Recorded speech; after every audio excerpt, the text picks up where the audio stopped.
ராதே கிருஷ்ணா, வணக்கம். நான் உங்கள் சிகியம்மா பேசுகிறேன். இன்றைக்கி கூடாரவள்ளி கோபியர்கள்லாம் எப்படி கார்த்திகை மாதம் விரதம் இருந்து கண்ணனை அடைஞ்சாங்களோ அதே மாதிரி ஆண்டாள் என்ன பண்ணாங்க, நான் கண்ணனை தான் கல்யாணம் பண்ணிக்குவேன் அப்படின்னு சொல்லிட்டு இந்த மார்கழி மாதம் முழுதுமே அவங்க விரதம் இருந்திருக்காங்க. ஆண்டாள் இந்த பூமியில் பிறந்ததே ஆண்டவனுக்கு பூமாலை சூடி கொடுக்கவும் பாமாலை பாடுறதுக்காக தான். அந்த பாட்டை நாமளும் பாடணும் அப்படின்னாக்கா பரமனடியே காண்போம் அப்படின்னு சொல்லிட்டு ஆண்டாளே சொல்லியிருக்காங்க. பக்தி நெறி செல்வோம் பரமனடி காண்போம் அப்படின்னு ஆண்டாள் சொன்னவாட்டி அந்த பாட்டோட பயனை நாமளும் அடையணும்ல. சரி, இந்த திருப்பாவை 30 நாளும் கேட்காதவங்க இன்றைக்கி நம்ம அதை கேட்க போகிறோம். கேட்டலாமா?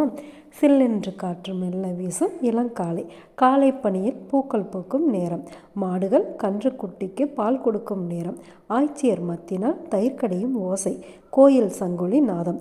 இந்த அழகான காலை பொழுதினில் நமக்குள் இருக்கும் அறியாமையை அகற்றி இறைவனை வணங்குவதற்காக எல்லோரும் எழுந்திருங்கள். காக்கா குருவி கிளி எல்லாம் கூவுது. இதெல்லாம் கேட்டும் நீங்கள் தூங்குறீங்களா? வாங்க எல்லாரும் போய் அந்த கண்ணனை பாடுவோம். எப்படி பாடுவது? நறுமலர்கள் தூவி வாயினால் பாடி மனதினால் அவனை சிந்திப்போமானால் சூரியனை கண்ட பனி போல் நமது கஷ்டம் அனைத்துமே விலகிவிடும் அப்படின்னு பெண்களுக்கு சொல்கிறாங்க. அப்புறம் அந்த பெண்களோட அம்மா கிட்ட என்ன தெரியுமா சொல்கிறாங்க ஆண்டாள்? நான் இவ்வளோ நேரமாக கூப்பிட்றேன், உங்கள் பிள்ளைங்களுக்கு காது கேட்கலையா? கடவுளை கும்பிட்றதை விட இப்படி தூக்கம்தான் உங்களுக்கு முக்கியமாக போயிடுச்சா? அவங்களுக்கு நோயினா நீங்கள் மருந்து சாப்பிட்டா எப்படி சரியாகும்? உங்கள் மகளை எழுப்பி குளிச்சுட்டு வர சொல்லுங்கள் அப்படின்னு சொல்கிறாங்க. அதுக்கப்புறமேட்டு சொல்கிறாங்க, அது மட்டுமல்ல, நாங்கள் கண்ணனை பார்க்குற வரைக்கும் பால் தயிர் வெண்ணெய் எதுவுமே சாப்பிட மாட்டோம். கண்ணன் கருப்பாக இருக்கிறதுனால கண்ணுக்கு மை கூட வைக்க மாட்டோம். பூமியில் பூக்கிற எல்லா பூவுமே கண்ணனுக்கு தான். அதனால் நாங்கள் பூ கூட வைக்க மாட்டோம். எல்லாருக்கும் உதவி செய்வோம், யாரையும் கோபமாக பேச மாட்டோம். நாங்கள் சாப்பிட்ற சாப்பாடும் தண்ணீரும் கண்ணனே அப்படின்னு நாங்கள் நினச்சிக்கிட்டு கண்ணன் நினைப்பிலேயே இருப்போம். கண்ணன் எங்களை பார்த்ததுமே நாங்கள் எல்லாரும் ஒன்றா சேர்ந்து புது துணி போட்டுக்குவோம், பால் சோறு சாப்பிடுவோம், நெய் அப்படியே முழங்கை வழிவார பொங்கல்லாம் சாப்பிடுவோம், எல்லாரும் சேர்ந்து சாப்பிடுவோம். யாரையுமே நாங்கள் விட மாட்டோம். அப்புறம் கண்ணங்கிட்ட சொல்லுவோம், எத்தனை பிறவி எடுத்தாலும் உன்னையவே மறக்காமல் இருக்கணும், அது மட்டும் இல்லை உன்னைய பாடிக்கிட்டே இருக்கணும் அப்படின்னு வேண்டிக்குவோம். பாவை பாடிய பக்தி நெறி நின்று வங்கக்கடல் கடந்த மாதவனை முகில் வண்ணனை மூவர்த்தம் முதல்வனை நாமும் வாழ்த்தி வாயார பாடி மனதார நினைத்து வணங்கி நீரும் சோறும் பெருக நாடும் வீடும் சிறக்க நலனும் வளனும் பொழிய வையத்துள் வளமார் வாழ்வு வாழ வாழ்த்தி வணங்குவோமாக. ஆண்டாள் திருவடியிலே சரணம்.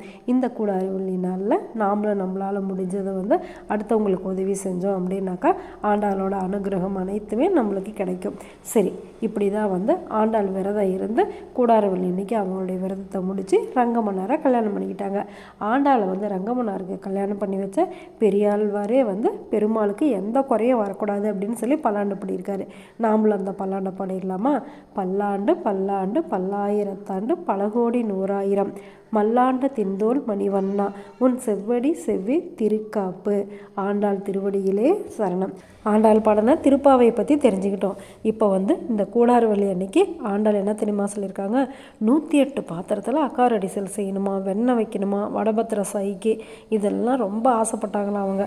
அந்த ஆசையை ஆண்டாளோட அண்ணன் யார், நம்மளுடைய ராமானுஜர் நிறைவேற்றி வச்சுருக்காரு.